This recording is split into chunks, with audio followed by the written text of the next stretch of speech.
Dr. Michael Andrews strides through the hospital corridor, exuding confidence. His white coat perfectly pressed, he glances at his clipboard, barely noticing the busy activity around him. To him, everything revolves around his expertise, his knowledge, his reputation. His tone is sharp, precise. It cuts through the constant hum of the hospital. His eyes narrow as he approaches the nurse's station. "Nurse Sarah, what on earth is this?" Dr. Andrews says, tapping the chart in his hand with a look of disdain.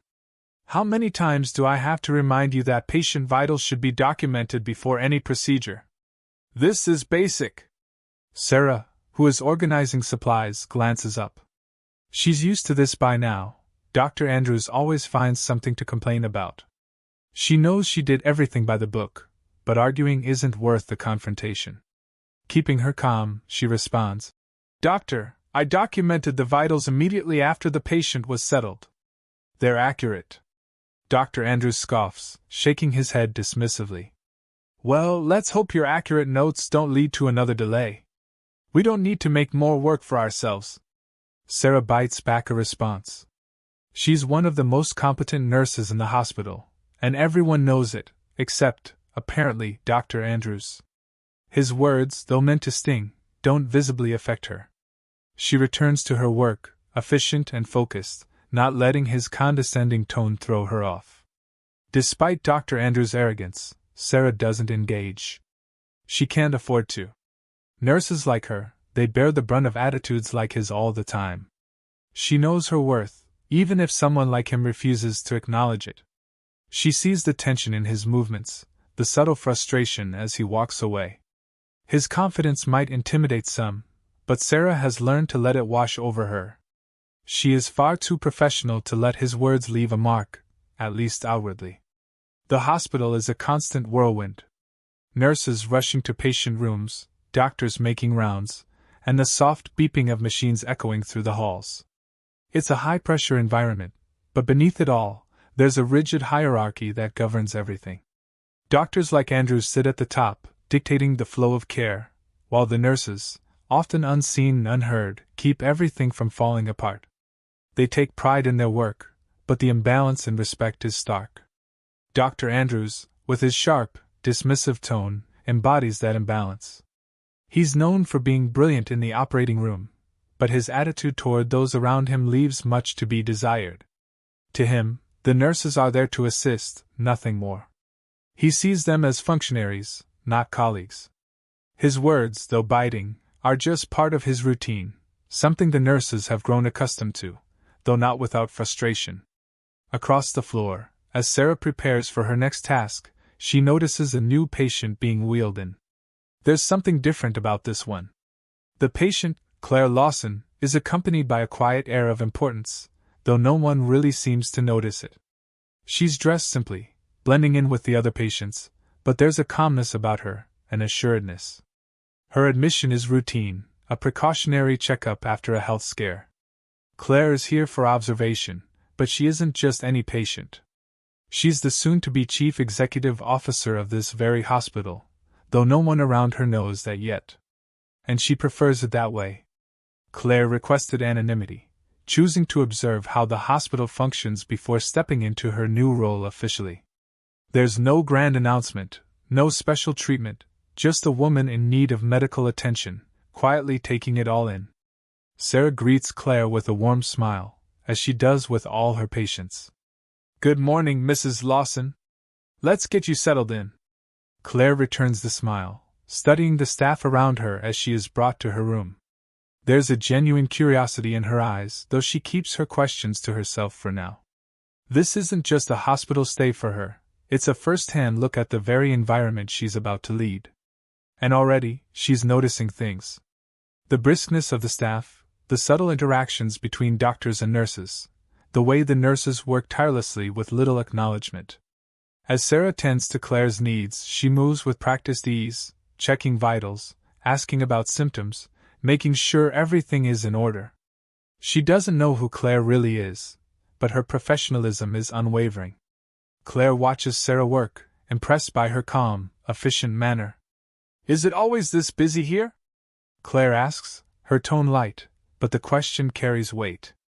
Sarah nods, offering a brief, knowing smile. It's a constant flow, but we manage. Everyone works hard to keep things running smoothly. Claire nods, taking in the response. There's no complaint in Sarah's voice, just quiet determination. Claire sees it clearly. The nurses here are the backbone of the hospital, quietly doing the work that keeps everything afloat. And yet, there's a subtle tension she can feel. It lingers in the air, like a weight pressing down on the staff.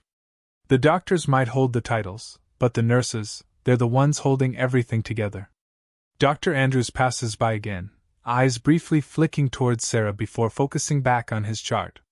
He doesn't acknowledge her directly, but his presence is felt. Claire watches the exchange, or rather, the lack of it. It's subtle, but telling. Sarah remains composed, unfazed by his disregard. As Claire settles in for her stay, she continues to observe the hospital's inner workings from the patient's perspective. Unbeknownst to the staff, they're being evaluated by their soon-to-be leader, and Claire's keen eye misses nothing. She sees the unspoken dynamics, the silent struggles, and the hierarchy that governs the daily routines. And though she says nothing yet, she knows this will be important when she officially takes her seat as the CEO. For now, she's just another patient. But soon, she'll be in a position to change everything. Nurse Sarah enters Claire Lawson's room with her usual calm demeanor, checking vitals, adjusting the floor, and asking simple questions to ensure everything is in order. Claire is sitting upright in bed, watching the nurse with quiet appreciation. Sarah's competence is clear in every movement, her care precise yet gentle. Claire notices the professionalism but keeps her thoughts to herself. The door swings open suddenly, and Dr. Andrews strides in, his expression tense. Without even a glance at Claire, he heads straight for the chart, flipping through it with an air of impatience. His day has clearly been a whirlwind, and the stress is showing. His eyes narrow as he scans the notes Sarah had made. Sarah, he snaps. What's this? You're monitoring fluid intake like this? You're supposed to chart the measurements properly before I come in. His voice carries irritation more than instruction. He doesn't ask for clarification, he simply assumes error. Sarah, maintaining her composure, responds evenly. I did, doctor. The intake is accurate, and I recorded it as per the protocol. Dr. Andrews barely looks up, shaking his head dismissively. Accurate according to you, maybe. But this is my patient, and we need to make sure things are done correctly. His tone is sharp, condescending, implying Sarah's work is less reliable just because it's hers. Claire listens intently, not reacting outwardly but absorbing everything. There's something unsettling about the way Andrews speaks to Sarah. It's not just the criticism, it's the complete lack of acknowledgement of her skills, her effort. Claire's instinct as a leader kicks in, but she chooses to remain silent for now, her curiosity about how the situation will unfold holding her back from interjecting. Sarah stays professional, her voice steady as she says, I've followed the procedure you outlined, doctor. If there's something specific you'd like changed, I can adjust it. But Andrews isn't interested in a dialogue. His frustration with the day bleeds into his attitude, and he waves off her words. Don't bother explaining. Just make sure it's done right next time. I don't need mistakes because someone didn't follow instructions. He speaks as if Sarah's expertise holds no value, as if she's merely an obstacle in his path. Claire feels a surge of discomfort. She's been a CEO long enough to recognize when someone's abusing their authority, and this is exactly that. Dr. Andrews' tone isn't that of a leader correcting a team member. It's dismissive, diminishing Sarah's role entirely. Claire keeps her expression neutral, not wanting to reveal her thoughts, but internally, the gears are turning. Sarah, for her part, remains composed. She's been in this situation before, dealing with doctors who think they know better simply because of their position. It's exhausting, but she doesn't let it show. Of course, doctor, she says with quiet restraint, her voice betraying no emotion. She makes a note on the chart, adjusting as instructed, even though she knows nothing was wrong with her initial recording. Andrews continues, this time directing his comments toward Claire without so much as an introduction. We need to keep an eye on your fluid levels, Mrs. Lawson. It's a standard precaution after what you've been through. Just make sure to listen to my staff's instructions." Claire nods, her eyes flicking between Dr. Andrews and Sarah. His abrupt dismissal of Sarah's capabilities is more than obvious. Claire can't help but think of how this reflects on the culture within the hospital.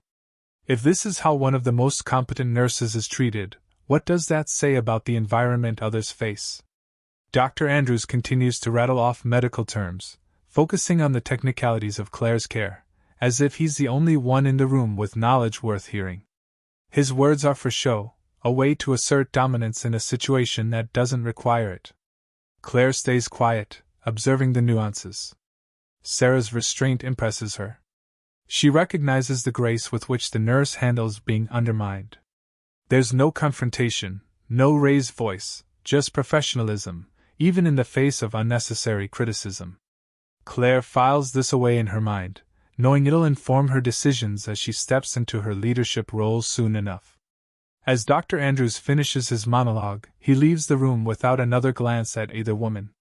His exit is as brusque as his entrance, leaving behind a cloud of discomfort. Sarah exhales softly, not in relief but in resignation.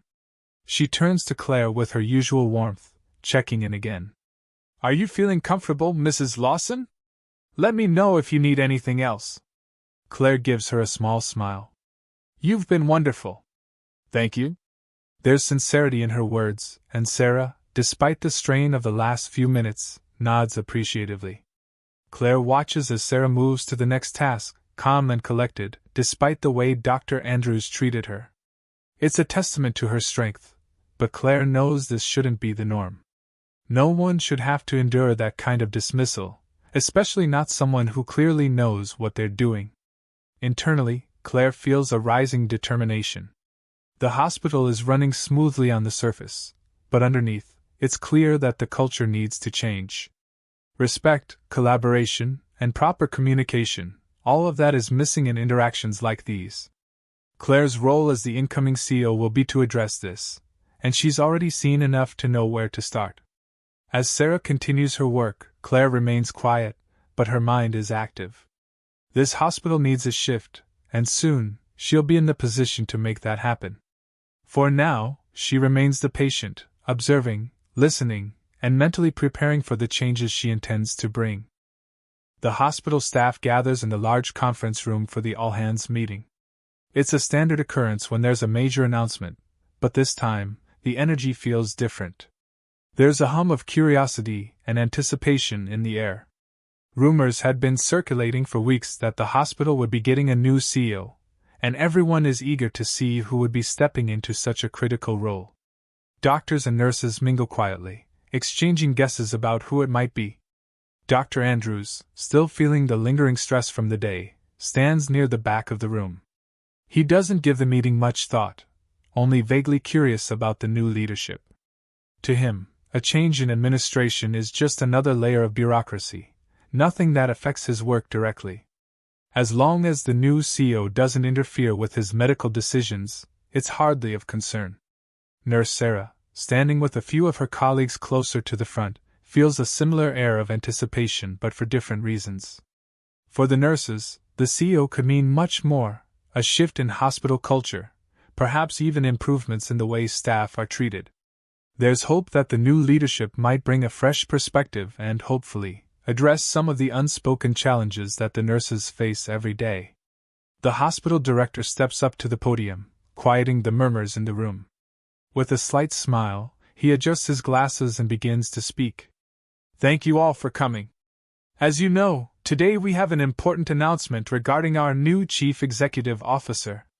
We're excited to introduce someone with a wealth of experience in healthcare management and a vision for the future of this hospital." The director pauses, letting the tension build before continuing. "It is my great pleasure to welcome Claire Lawson as our new CEO. Please join me in giving her a warm welcome."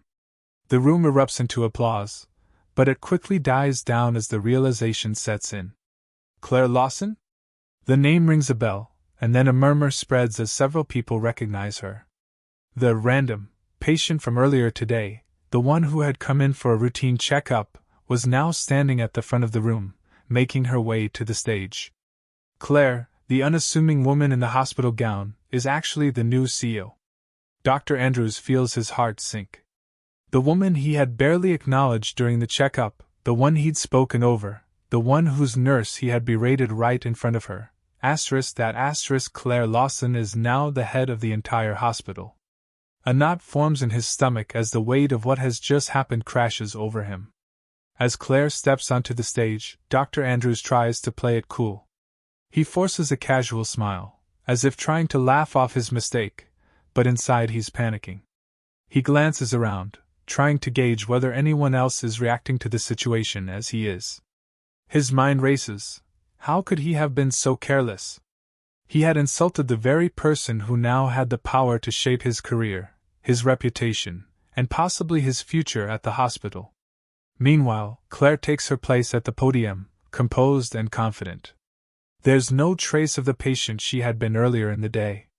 Now, she's every bit the authoritative figure, standing before the hospital staff as their new leader. She lets the room settle before speaking, her eyes scanning the crowd. There's a softness to her gaze, but an undeniable strength in the way she holds herself. "Thank you, everyone," Claire begins, her voice clear and calm. "I know today's announcement might come as a surprise to some of you, particularly those who met me earlier under different circumstances." Her eyes flick momentarily to where Dr. Andrews stands, though she doesn't linger. It's a subtle acknowledgement, but enough to send a wave of discomfort through him. Claire continues, "As your new CEO, I want to start by sharing my vision for this hospital. In my years of experience, both in management and as a patient myself, I've learned one key thing: healthcare is a team effort. And by team, I don't just mean doctors making decisions and nurses carrying them out. I mean a true collaboration, where every role is valued, and where respect is the foundation of everything we do." Her words land heavily in the room.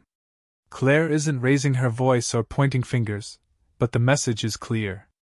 Everyone, especially those like Dr. Andrews, is hearing it loud and clear. Her speech isn't just about leadership, it's about culture, about the way people treat one another, no matter their position or title. Respect, Claire emphasizes, isn't optional. It's essential.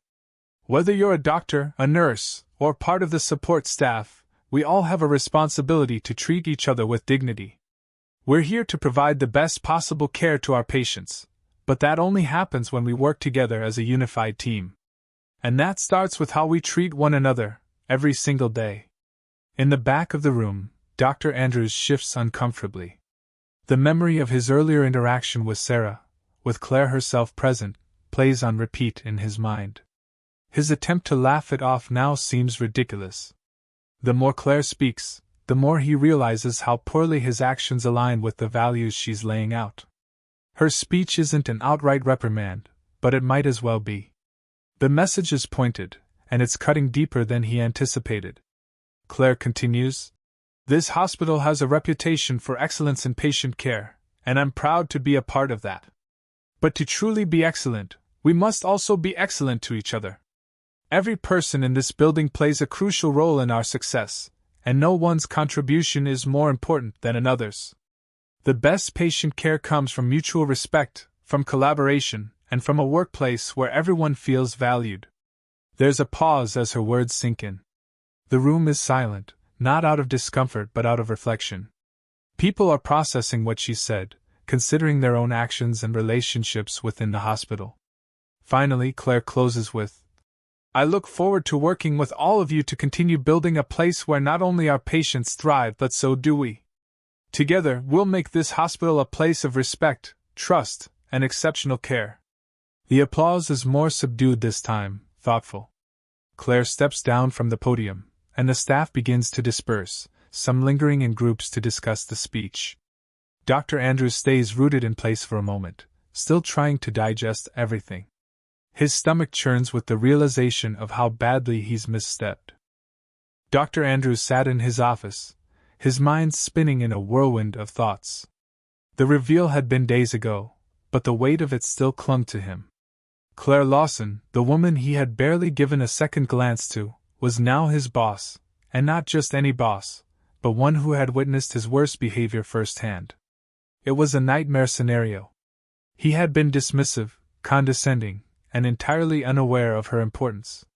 Now, as he sat waiting for his scheduled one-on-one with her, he couldn't help but feel a knot of anxiety tightening in his chest. When Claire entered his office, she exuded the same calm composure she had shown at the staff meeting.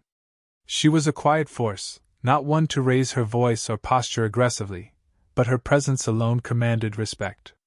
Dr. Andrews rose to greet her, trying to put on a confident face, though inside he felt anything but. "Dr. Andrews," she began, her tone professional but not unfriendly. "Thank you for taking the time to meet with me." He nodded, gesturing for her to sit, though he could tell this wasn't just a casual conversation. Claire wasted no time. "I wanted to talk to you about the incident I witnessed during my checkup," she said, her eyes meeting his directly.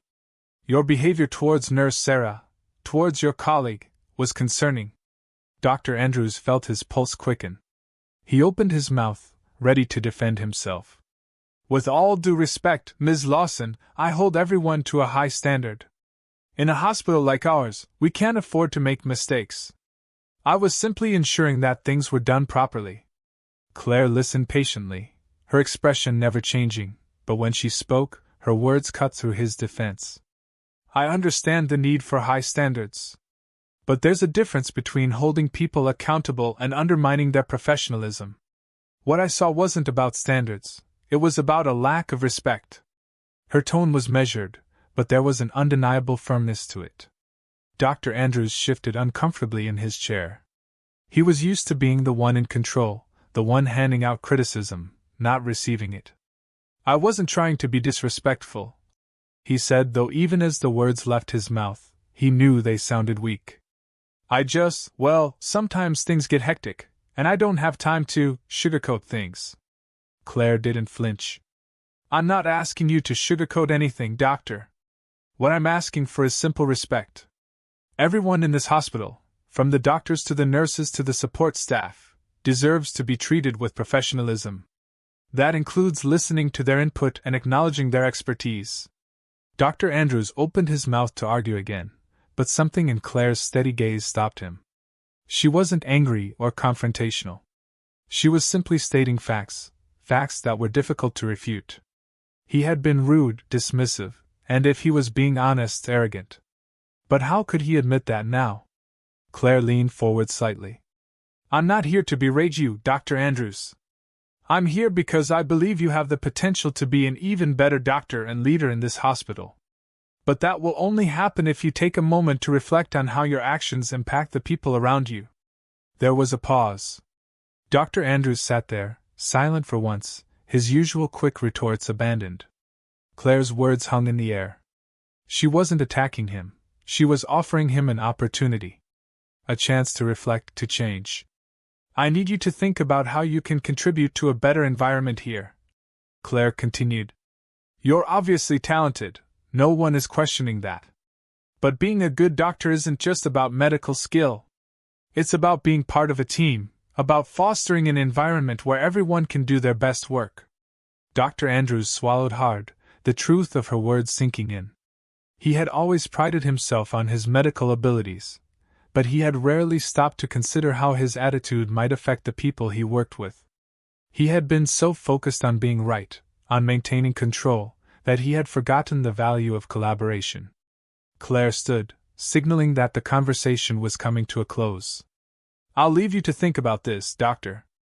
I believe you're capable of growth, but it's up to you to take that step." With that, she left the room, leaving Dr. Andrews to his thoughts. He sat there for a long time, staring at the door, replaying her words in his mind. Later that day, Claire met with Nurse Sarah in her office. Sarah entered hesitantly, unsure of what to expect. Despite her outward composure during the incident with Dr. Andrews, she had been deeply shaken by the way he treated her, and the reveal of Claire's true identity had only added another layer of complexity to the situation. Claire greeted her warmly, inviting her to sit. "Sarah, I wanted to speak with you because I was incredibly impressed by how you handled yourself during that incident with Dr. Andrews." Sarah blinked in surprise. Thank you, Ms. Lawson. I just tried to stay professional. And you succeeded, Claire said with a nod. But professionalism doesn't mean you should have to endure that kind of treatment. You deserve respect, and I want you to know that I'm committed to creating an environment where every member of this hospital staff feels valued. Sarah felt a wave of relief wash over her. She had been hoping for change, but to hear it directly from the new CEO filled her with a sense of optimism. I appreciate that, Ms. Lawson. It's not always easy, but I love my job. I just want to do my best for my patients. Claire smiled. And that's exactly what we need, people like you, who are dedicated to their work. But it's my responsibility to ensure that dedication is supported by a healthy and respectful workplace. Sarah nodded, feeling reassured. For the first time in a long while, she felt hopeful that things might actually improve, that her work would be seen for what it was, essential, and deserving of the same respect as any other role in the hospital. As she left Claire's office, she felt lighter, knowing that someone in leadership finally had her back. Dr. Andrews had always been sure of himself. Confidence in his skills was never a problem.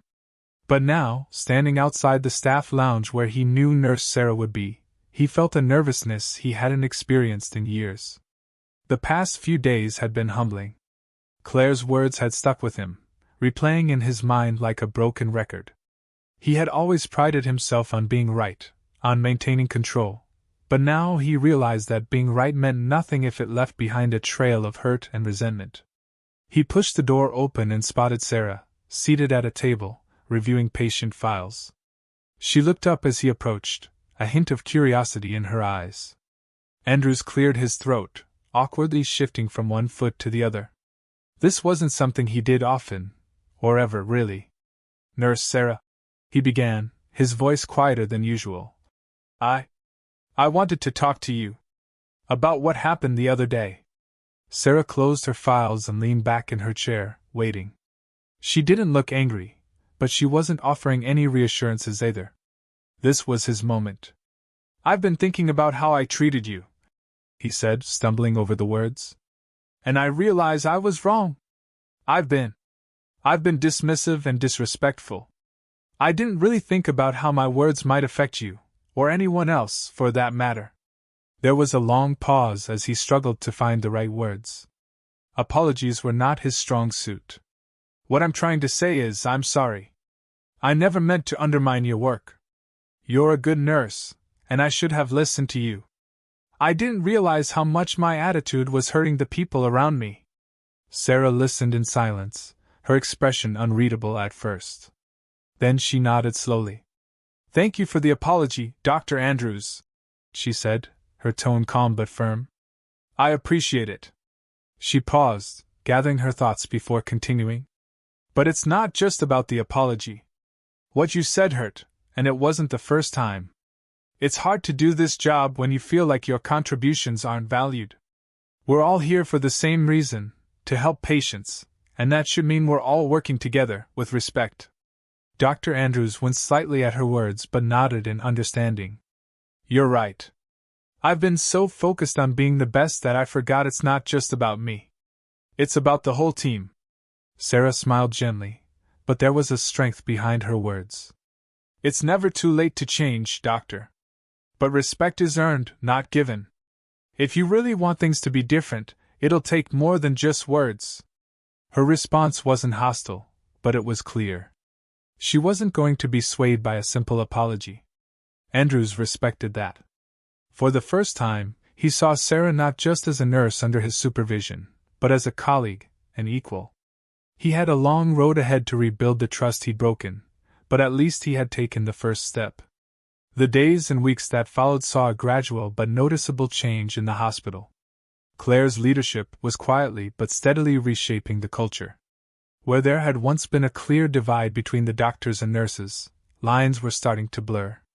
The staff began to notice a difference in Dr. Andrews, in particular.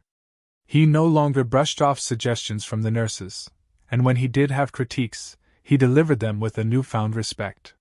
One afternoon, during a particularly busy shift, Andrews found himself working side by side with Nurse Sarah again.